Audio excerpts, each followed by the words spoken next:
eh, saya berdoa supaya apa yang kami bagikan malam hari ini eh, biar menjadi berkat bagi generasi muda, memberi inspirasi, bahkan memotivasi bagi setiap anak muda untuk mencapai mimpinya, bagi setiap anak muda untuk terus berharap kepada Tuhan, terus berharap kepada apa yang saudara imani di dalam Kristus. Karena saya percaya bahwa Tuhan menciptakan saudara dengan sebuah kapasitas, dengan sebuah kemampuan di atas rata-rata. Nah, saya tidak akan berlama-lama lagi, karena saya melihat anak muda yang akan menjadi partner saya dalam sharing pada kesempatan kali ini sudah bergabung dengan kita. Yes, Rangga, saya melihat bahwa Rangga punya passion, dia punya komitmen, bahkan dia punya dia punya kemampuan yang di atas rata-rata untuk mencapai mimpinya hari ini gitu. Jadi memang tidak mudah untuk mencapai pada titik seorang manajer dalam sebuah pekerjaan gitu. Apa sih yang membuat kamu pada akhirnya kemudian tiba pada titik ini? Mungkin sedikit life story. Sebenarnya kalau aku dulu mengikuti takdir, sebenarnya juga orang tua. Aku ini sebenarnya lahir dari orang yang nggak punya, terus tiba-tiba jadi punya. Sebenarnya itu. Dan tiba-tiba Tuhan berkehendak lain sehingga keluarga kami jadi nggak punya lagi. Nah, itu sudah pernah terjadi di kehidupan kami sekeluarga. Lalu juga sampai pada titik kuliah harus pindah. Itu aku sudah pernah di titik itu, dia harus pindah dan setengah mati lah. Sampai sebenarnya kan aku dari universitas negeri dulu di UNES. Mau pindah di negeri itu kita nggak punya duit sama sekali. Akhirnya pindahnya di STIE Kertanegara. Itu ya. Kenapa bisa aku sampai di sini dulu di Manado itu juga karena kasih karunia Tuhan. Jadi aku kalau mau menyimpulkan hidupku itu penuh dengan kasih karunia Tuhan. Jadi tentang apa yang kita temahkan malam hari ini, pekerjaanmu merupakan pelayananmu atau pelayananmu merupakan pekerjaanmu. Kalau kita lihat dari sudut pandang gereja, memang ada dua pendapat itu enggak. Pendapat pertama, ada yang mengatakan bahwa pelayanan yang sesungguhnya itu adalah di dalam gereja. Oke. Jadi pemahaman dan pengertian ini sebetulnya lebih kepada bagaimana mereka melayani dalam konteks sebuah lembaga atau dalam konteks gedung gereja sebetulnya. Jadi pandangan satu ini itu lebih menekankan bahwa, pengertian pelayanan itu tidak ada hubungan dengan yang di luar, gitu. Pengertian pelayanan itu oleh pandangan yang satu ini dia sangat ekstrim sebetulnya. Ekstrim dalam pengertian sangat eksklusif gitu. Jadi pelayanan itu dilihat hanya pada sisi-sisi ini gitu. Yes. Nah, bagi dia marketplace itu adalah sesuatu yang tadi hal-hal yang tidak sakral.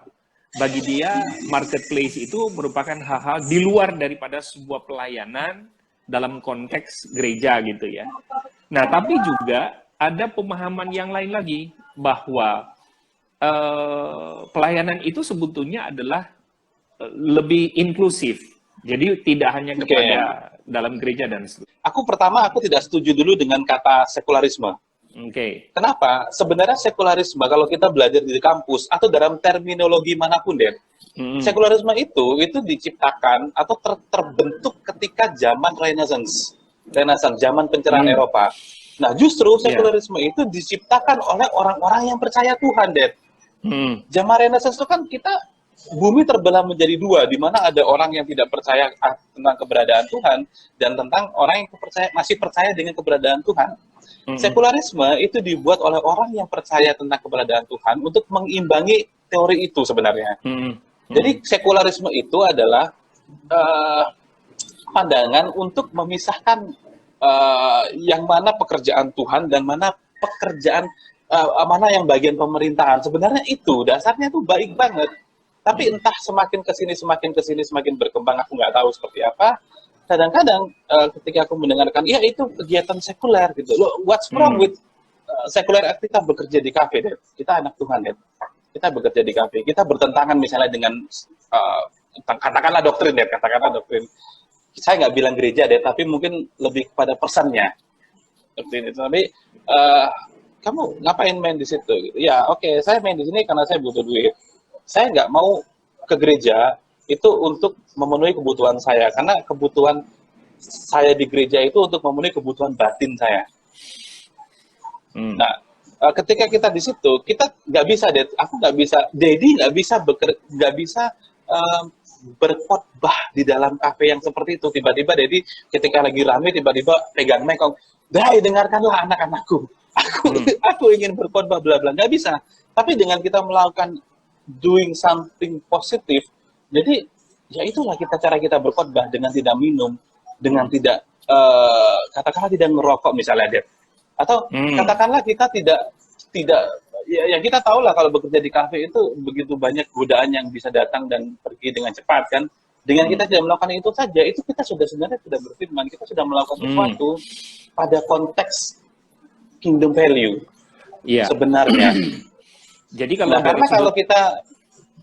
jadi sebetulnya kalau dari sudut pandang Rangga bahwa pelayanan itu sebetulnya kita tidak hanya bisa melihat apa yang kita kerjakan di dalam gereja gitu ya. Dengan pelayanan sebetulnya sangat kompleks pengertiannya. Pelayanan itu juga dimanapun kita berada itu merupakan sebuah pelayanan. Jadi di marketplace sekalipun itu ada merupakan ladang tempat pelayanan kita gitu. Karena itu tadi saya dapat sebuah kata kunci bahwa tidak ada dualisme sebetulnya dalam pemahaman gereja kalau kita memahami tentang sebuah pelayanan. Jadi tidak lagi melihat di luar gereja merupakan sekuler, dan di dalam gereja adalah hal-hal yang bersifat kudus, suci gitu ya. Tetapi sebetulnya pemikiran kita harusnya melihat bahwa dimanapun kita berada, di tempat pekerjaan seperti apapun yang kita dipercayakan Tuhan untuk bekerja di tempat itu merupakan sebuah pelayanan kan. Dalam Kolose pasal 3, itu ayat yang ke-23, Rangga mungkin sudah sering kali mendengar ayat ini kan. Apapun juga yang kamu perbuat, perbuatlah dengan segenap hatimu seperti untuk Tuhan dan bukan untuk manusia. Jadi pelayanan kita itu sifatnya kompleks. Jadi semua yang kita kerjakan, apakah di dalam gereja maupun di luar gereja, itu adalah kita lakukan untuk Tuhan. Bukan sebetulnya untuk manusia gitu. Jadi justru disinilah kita butuh apa? Totalitas. Profesional gitu. Nah karena itu seringkali Dedi bilang bahwa sayangnya di gereja hanya melihat dari sisi yang satu tadi. Bahwa melayani Tuhan itu hanya di dalam gereja. Setelah kemudian keluar dari pintu gereja, dia melihat itu sekuler. Makanya karakter dan kehidupannya juga menjadi seperti orang sekuler. Orang sekuler yang tadi dalam tanda petik ya, kita nggak menggunakan lagi sekuler. Justru orang-orang yang di luar gereja sana yang sedang bekerja di dunia perusahaan, di dunia pendidikan dan segala macam yang kita sebut tadi sekuler, itu lebih Kristen gitu ya. Lebih Kristen dibandingkan dengan bagaimana Rangga mengaplikasikan nilai-nilai kingdom value tadi sebagai seorang leader dalam pelayanan Rangga di perusahaan itu. Gini Dad. Pertama, sebentar. Mm-hmm. Ini ada statement yang sangat luar biasa dari Hizkia. Dia berkata kalau rohani dan sekuler dipisah, berarti Yesus juga sekuler karena diturun ke dunia. Nah, ada satu buku yang ditulis yang sangat menarik, Yesus Sang Radikal. Jadi ketika Yesus berada di tengah-tengah dunia, sebetulnya ketika kita melihat di luar daripada gereja merupakan sekuler, justru disitulah ada kesalahannya. Yesus malah justru banyak bergaul dengan orang-orang yang dalam tanda petik sekuler. Exactly, itulah. Dan itulah yang aku bilang tadi. Pertanyaannya, dan ini yang menarik, bagaimana Yesus menerapkan kingdom value dari bapaknya itu kepada orang-orang sekuler, itu kan yang menarik. Nah, makanya pertanyaannya bagaimana Rangga menerapkan itu di dalam pekerjaan, di dalam sebuah pelayanan di tempat perusahaan itu? Di dalam pekerjaan, oke Dad. Pertama, aku selalu mengimani bahwa begini, 10 perintah Allah itu tidak semuanya bisa dilakukan di dalam gereja. Dalam satu contoh, in case Dad ya, jangan mencuri Dad. Dalam mencuri di gereja, apa yang mau kamu curi? Waktu. Uang hasil persembahan itu easy man, kecil man gitu. Tapi di dalam pekerjaan, ketika kita mengimani jangan mencuri, buka-bukaan ini deh, inventory barang di tokoku itu angkanya 26 miliar deh, si tokoku. Kalau aku tidak bekerja tidak menjalankan 10 perintah Allah, Det, yang mencuri, itu 1 miliarnya di kantongku, Det. Itu yang pertama. Yang kedua, bahwa kita harus lead by example. Itu yang paling penting menurutku. Karena entah itu mau profesional atau dia adalah seorang gembala, dia adalah seorang pembicara, pendeta dan sebagainya, selalu jadi perdebatan. Nah, makanya aku selalu bilang lead by example itu yang paling utama di dalam masyarakat yang modern sekarang ini. Karena anak-anak sekarang pinter, deh. Anak-anak sekarang kalau dia nggak dapat jawaban, dia ada pertanyaan, deh. Nggak dapat jawaban dari bapaknya di toko, kayak dari aku ya, anakku tanya ke aku nih, dia akan tanya ke bapak yang lain, Dad.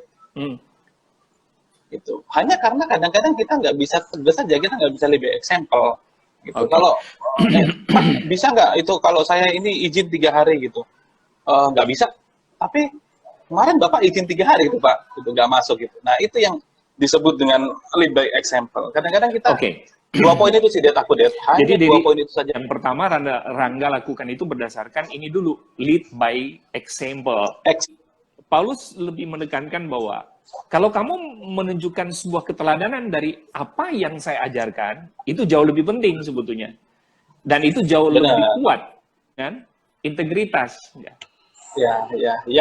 Termasuk tadi kan, jangan mencuri kan, kamu katakan. Jadi jangan mencuri itu merupakan sebuah nilai yang sangat penting di kantor. Nah, apa yang Rangga lakukan untuk terus memperlengkapi diri sebagai seorang pemimpin di ladang tempat pelayanan Rangga sehingga memang betul-betul sangat totalitas dan profesional? Oke. Menunjukkan rasa kepercayaan diri dulu. Ya. Jadi dari rasa kepercayaan diri kita, bahwa kita di posisi ini itu kita pede gitu loh. Jangan kita dikasih sebuah posisi, tapi kita tuh nggak pede gitu. Jadi buat apa kita di situ? Itu deh. Nah dari kepercayaan tadi, percaya diri tadi, aku kembangkan sedikit. Anak-anak harus percaya, atasanku harus percaya, sehingga vertikal horizontalnya balance. Jadi yang disebut dengan kedewasaan bekerjaku di tempat kerja sudah cukup baik. Yang kedua adalah yaitu tentang pengetahuan, deh. Nah, kita asah pengetahuan kita. Jadi pengetahuan kita tuh pada bidang yang kita tekuni saja. Itu porsinya lebih besar. Misalnya kalau kita ingin, kan ada orang yang bekerja dia tapi hobinya membaca, misalnya gitu deh ya. Nah itu ya kalau kita pada situasi orang seperti itu, ya sebaiknya 80% kita kembangkan waktu kita untuk mendalami bidang kita, 20%-nya kita agak melebar dikit sambil mencari referensi lain kan buat pengetahuan umum kan deh. Nah dengan pengetahuan. Yang ketiga adalah tentang kapasitas deh. Nah kapasitas ini dalam arti adalah ketika kita dipercaya dalam sebuah posisi yang strategis, katakanlah ini bisa untuk mendorong orang lain untuk sukses, Dad.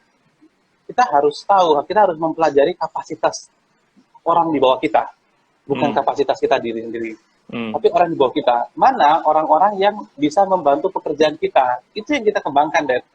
Dan pada waktunya nanti kita harus promote dia ke posisi yang lebih baik lagi. Nah, jadi kita harus tahu kapasitas bawaan kita, sehingga pekerjaan kita tuh lebih terbantu. Nah, yang paling penting, yang terakhir adalah sebenarnya kita harus menjadi anak Tuhan, dalam tanda kutip, atau quote and quote, tidak banyak berkata, tapi lebih banyak bertindak. Karena kenapa? Di dalam pekerjaan profesional, kadang-kadang orang tidak suka dengan prolog. Orang tidak terlalu suka dengan prolog. Kalau kita tender dengan orang lain, deh, orang itu yang paling dia perhatikan itu paling pada finalisasinya doang, pada angka terakhirnya doang. Misalnya kita deal dengan angka berapa, ya angka itu aja dilihat, deh. Tapi prolog di atasnya itu nggak pernah dilihat. Nah, kadang-kadang kita perlu tindakan yang tepat dalam mengambil keputusan. Dalam arti ya kalau kita perlu tegas, kalau perlu enggak. Nah kadang-kadang di dalam bertindak ini kita itu selalu dualisme. Dalam arti ada orang yang menganggap kita ya tegas, tapi ada yang menganggap kita galak. Nah ini dilema di dalam sebuah pekerjaan profesional, biasanya tuh begitu. Tapi gini, yakinkan aja dirimu ketika kamu bertindak yang benar, maka itu baik. Tapi ketika kamu bertindak yang baik, kadang-kadang aja sih, Dad, belum tentu benar. Gitu. Jadi yakin aja dengan keputusanmu, selama tidak jauh dari SOP ya. Kalau dalam kerja profesional kan selalu ada SOP-nya kan, Dad. Ya. Nah itu silakan lakukan tindakan yang benar. Ya, Oke. ya. Nah, kenapa dari tadi saya ngotot menggunakan kata pelayanan bukan sebuah pekerjaan gitu ya? Rangga juga mungkin bertanya-tanya kan gitu ya. Ya, ya. Karena kalau kita kembali dalam Kejadian pasal 2, Rangga, secara teologis ayatnya yang ke-15 itu yang disebut dengan mandat budaya. Jadi ketika Tuhan menciptakan Adam dan Hawa, maka Alkitab berkata, dia menempatkan mereka di sebuah taman yang di situ disebut sebagai Taman Eden gitu. Tetapi kalau kita perhatikan ayat itu kan mengatakan bahwa Tuhan bukan cuma sekedar menaruh dan menempatkan mereka di Taman Eden. See that. Kita harus kelola itu. Harus kelola itu. Benar kan, Dad? Betul. Ya. Tapi Tuhan bilang, Tuhan juga ngomong bahwa kamu harus mengusahakan. Jadi itu adalah sebuah penata layanan. Mengusahakan itu merupakan sebuah penata layanan. Di satu sisi juga Tuhan mengatakan pelihara. Jadi tempat di mana kita berada sebetulnya ini adalah Taman Eden tadi. Iya. Gitu. Yang ya, sebetulnya kalau dalam konteks Kejadian pasal 3, Eden itu kan sudah rusak gitu ya. Nah, Eden itu adalah tempat di mana sekarang kita bergumul gitu ya. Tempat di mana kita diasah gitu, tempat di mana kita berjuang, tempat di mana kita dipercayakan Tuhan untuk mengelola segala sesuatu. Nah, karena itu saya percaya gini, saya percaya bahwa ketika Tuhan menempatkan Adam dan Hawa di tengah-tengah dunia, maka Tuhan tidak membiarkan dia sendiri. Tapi semua yang diciptakan Tuhan sebelum manusia diciptakan itu adalah sumber daya. Karena itu tadi kan Rangga bilang sebetulnya kalau dalam konteks Kristenan terlalu bodoh anak muda sekarang ini kalau nikmat dengan dirinya sendiri tapi kemudian tidak mau bekerja. Gitu. Benar. Karena prinsipnya ketika Tuhan menciptakan manusia, prinsipnya adalah Tuhan memberikan dia apa? Ladang. Ya, ladang, Tuhan memberikan kemampuan juga kan, Dad? Membekali kita. Nah, kalau kita mau bahas lagi dalam ayat selanjutnya, kan Tuhan menciptakan menurut gambar dan rupa kan? Rupa. Jadi gambar dan rupa itu berbicara apa? Potensi ilahi. Potensi yang Tuhan taruh dalam kehidupan kita sebagai anak muda. Nah, karena itu ketika kita sebagai anak muda berbicara hadir di tengah-tengah sebuah pekerjaan, maka yang Tuhan sebetulnya mau adalah bagaimana kita terus mengequip, membuild up, sehingga semua potensi ilahi yang Tuhan taruh dalam kehidupan kita itu terlihat, keluar. Jadi kenapa equipment itu penting? Kenapa equipping itu penting? Karena ternyata gini, dengan kita mengequip diri kita atau orang lain, maka itu akan mengeluarkan seluruh potensi yang ada dalam diri kita. Nah, ketika kita mengequip potensi yang ada dalam diri kita, maka itu akan melahirkan sebuah ability, kemampuan. Nah, ketika kita mengequip ability kita, maka itu akan melahirkan sebuah skill. Skill sudah lebih lagi mengerucut. Tadi Rangga mengatakan, salah satu hal yang Rangga bangun dalam diri Rangga tadi adalah apa tadi? Pengetahuan, tapi pada bidang di mana sekarang ini Rangga tekuni kan? Iya. Supaya betul-betul apa? Profesional. Tidak malu-maluin sebagai anak Tuhan maksudnya. Benar. Tidak malu-maluin. Jadi secara ability, secara potensi, secara skill, Rangga tuh punya. Nah, ini yang seharusnya dimiliki oleh siapa? Anak-anak muda yang bekerja di sana. Itu baik di dalam gereja maupun di luar gereja. Melayani dengan hati itu baik, penting dalam kehidupan kita. Tapi kemudian ternyata tidak dilandasi dengan sebuah potensi, dilandasi dengan sebuah ability, dilandasi dengan sebuah skill, maka di situ kadang-kala merusak sebuah pelayanan. Silakan nggak? Ini closing statement. Oke, untuk anak-anak muda, dimanapun Anda berada, dimanapun Anda bekerja, anggaplah itu adalah tempat pelayanan Anda.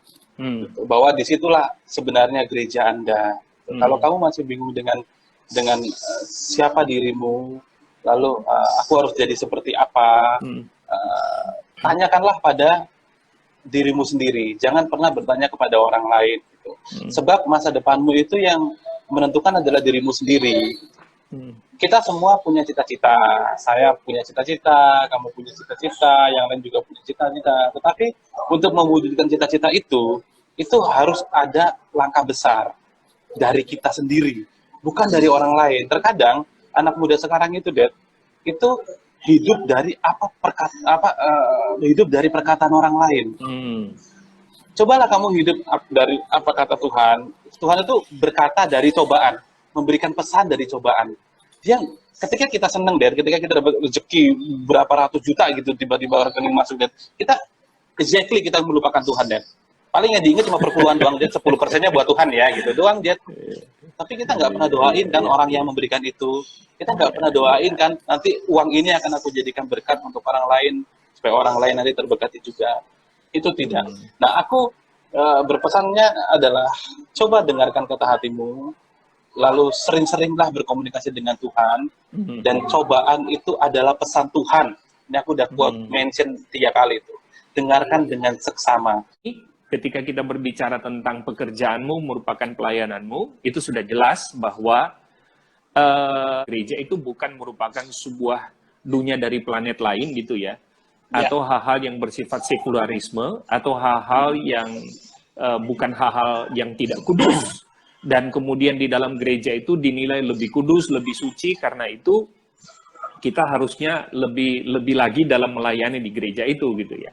Nah, ternyata kalau kita bicara tentang pelayanan itu cukup luas, kompleks gitu, karena kehadiran Yesus pun di tengah-tengah dunia, yang tadi Karangga katakan itu merupakan sekuler luar biasa gitu. Dia juga hadir di dunia ini dan banyak bergaul malah justru dengan orang-orang yang kita anggap sekuler tadi, yang kita anggap orang-orang yang terbuang, termarginal, orang-orang yang malah justru jauh dari konsep kekudusan dan kesucian. Nah, tapi kemudian bagaimana Yesus bergaul dengan mereka dan mempengaruhi kehidupan mereka, itu yang sangat penting.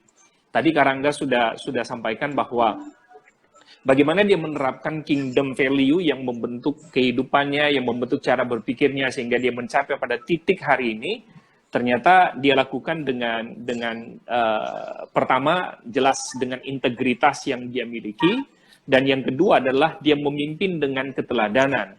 Nah, ini yang merupakan hal yang sangat penting, sehingga orang yang dia pimpin bisa tahu, bisa mengenal tentang nilai-nilai kerajaan itu sebetulnya dalam kehidupan keseharian daripada Rangga. Saya kira itu paling penting ya.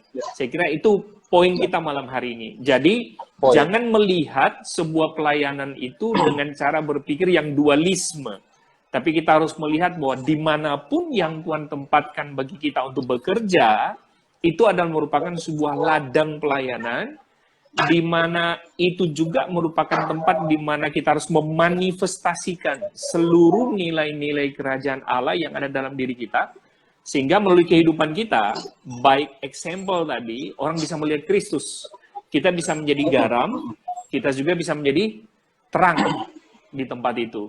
Kasih salam juga buat teman-teman semua yang bekerja di tempat Rangga itu. Ya, thank you, Dad, buat waktunya, Dad. Terima kasih ya, Dad ya. Kita ketemu lagi ya. Tuhan berkati. Ya, Dad. Tuhan berkati.